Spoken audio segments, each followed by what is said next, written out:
Bismillahirrahmanirrahim. Assalamualaikum warahmatullahi wabarakatuh. Adik-adik mahasiswa yang saya hormati, berjumpa dengan saya kembali pada mata kuliah pengantar manajemen. Pada pertemuan yang ke-10 ini kita akan membahas tentang pentingnya komunikasi dalam sebuah organisasi.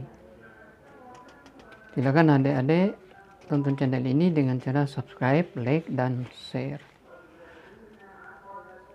Pentingnya komunikasi dalam sebuah organisasi.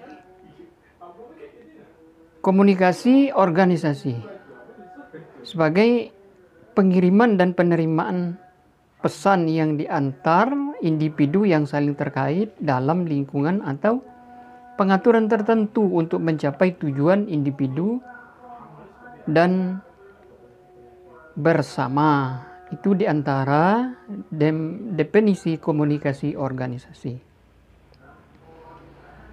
Komunikasi organisasi sangat bergantung pada kontekstual dan budaya.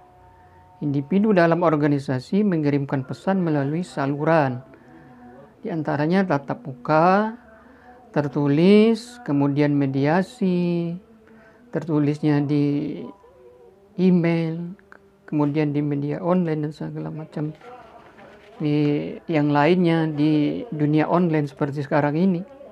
Kemudian komunikasi yang efektif penting bagi seorang manajer dalam organisasi untuk menjalankan fungsi dasar manajemen.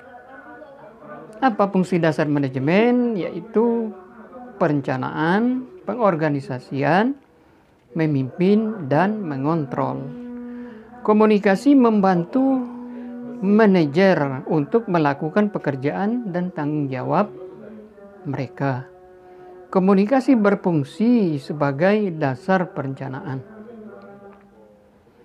Semua informasi penting harus dikomunikasikan kepada manajer yang pada gilirannya harus mengkomunikasikan rencana untuk melaksanakan peorganisasian, juga membutuhkan komunikasi yang efektif dengan orang lain tentang tugas pekerjaan mereka. Demikian pula pemimpin sebagai manajer harus berkomunikasi secara efektif dengan bawahannya untuk mencapai tujuan tim di dalam mengelola sebuah perusahaan. Pengendalian tidak mungkin dilakukan tanpa komunikasi tertulis. Manajer mencurahkan sebagian besar waktunya untuk komunikasi. Mereka umumnya menghabiskan waktu kurang lebih 6 jam per hari dalam berkomunikasi. Mereka menghabiskan banyak waktu untuk komunikasi. Tatap muka, telepon, kemudian email dengan atasan, kemudian bawahan. Apalagi di dunia online seperti sekarang ini, manajer juga menggunakan komunikasi tertulis dalam bentuk surat atau laporan atau memo atau komunikasi lisan jika tidak dimungkinkan. Dengan demikian dapat dikatakan bahwa komunikasi efektif adalah blok sebuah bangunan di dalam organisasi yang sukses. Dengan kata lain, komunikasi berperan sebagai darah jantungnya sebuah organisasi. Pentingnya komunikasi dalam suatu organisasi dapat diringkas sebagai berikut.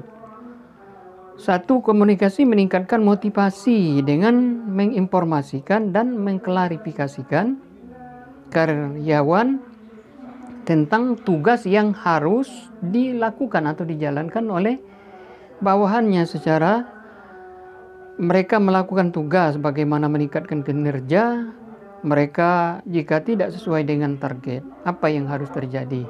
Jadi untuk supaya lebih titik keberhasilan akan tercapai, maka manajer harus berkomunikasi secara aktif kepada bawahannya.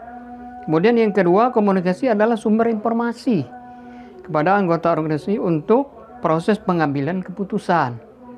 karena membantu mengidentifikasi dan menilai tindakan alternatif.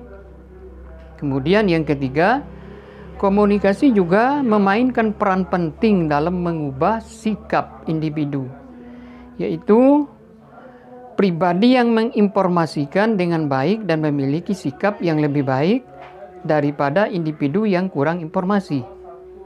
Majalah organisasi, jurnal, kemudian rapat, dan berbagai bentuk komunikasi lisan dan tulisan membantu membentuk sikap atau karakter daripada karyawan di sebuah perusahaan.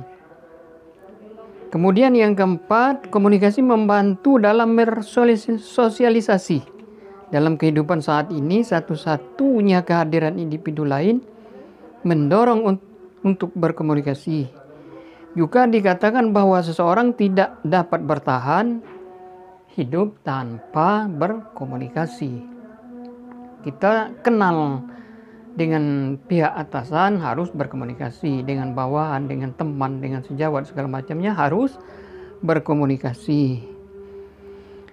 Yang terakhir, sebagaimana dibahas sebelumnya, komunikasi juga membantu dalam proses pengendalian. Ia membantu mengendalikan perilaku anggota organisasi dengan berbagai cara.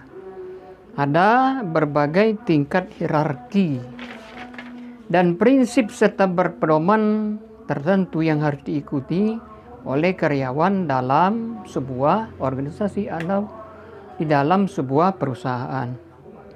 Mereka harus mematuhi kebijakan, menjalankan peran pekerjaan mereka secara efisien, dan mengkomunikasikan masalah pekerjaan dan keluhan kepada atasan mereka. Dengan demikian komunikasi membantu dalam mengontrol fungsi manajemen. Sistem komunikasi yang efektif dan efisien membutuhkan kemampuan manajerial dalam menyampaikan dan menerima pesan. Seorang manajer harus menemukan berbagai hambatan komunikasi, menganalisis alasan kemunculannya, dan mengambil langkah-langkah pencegahan untuk menghindari hambatan-hambatan yang menghalangi di dalam mencapai visi misi tujuan di dalam sebuah organisasi atau sebuah perusahaan. Dengan demikian, tanggung jawab utama seorang manajer adalah mengembangkan dan memelihara sistem komunikasi yang efektif dalam menjalankan roda organisasinya di sebuah perusahaan. Mungkin adik-adik silakan menambahkan dengan sumber-sumber yang lain tentang komunikasi yang efektif atau manajemen komunikasi. Silakan pahami, kemudian komen, dan saya sudahi. Wassalamualaikum warahmatullahi wabarakatuh.